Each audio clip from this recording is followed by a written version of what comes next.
ये वाला क्वेश्चन देख लेते हैं। When water is filled carefully in a glass, one can fill it up to a height h above the rim of the glass due to surface tension of water. To calculate h just before water starts flowing, model the shape of the water above the rim as a disk of thickness h having semicircular edges as shown schematically in the figure. So when the pressure of water at the bottom of the disk exceeds what can be withstood due to the surface tension, the water surface breaks near the rim and water starts flowing from there. If the density, surface tension, acceleration due to gravity ये है, तो respectively the value of h निकालना है। तो जो value of h है वो maximum value of h पूछ रखा है हमें कि जैसे ही ब्रेक होगा उस टाइम का h बताना है। तो वो कब होगा? जब p डाउनवर्ड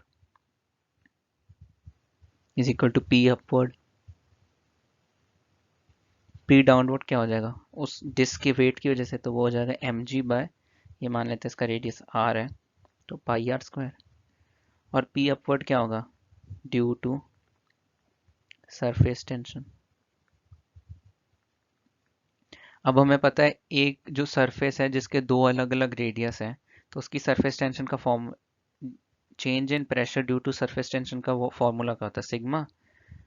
सिग्मा जो हमारा सरफेस टेंशन है टी मान लेते हैं, 1/r1 प्लस 1/r2। तो यहाँ पे क्या हो जाएगा? Delta p is equal to T times 2/h, एक ये वाला रेडियस हो गया और एक ये वाला रेडियस, ये तो इन्फिनिटी ही है, तो प्लस 1/इंफिनिटी। तो डेल्टा पी हमारा रहेगा 2t/h। तो ये देख लेते हैं। तो mg/πr² को कैसे लिख सकता हूँ? Rho water πr² h/g/πr² is equal to 2t/h। तो ये इधर कट गया, तो हमारी h की वैल्यू आ गई √2t/ρwg। अब इसमें वैल्यू डाल लेते हैं। वैल्यू डाल के इसको जब सॉल्व करेंगे तो क्या आ जाएगा? √2 इंटू 0.07 अपॉन रो का 10⁻³ इंटू 10।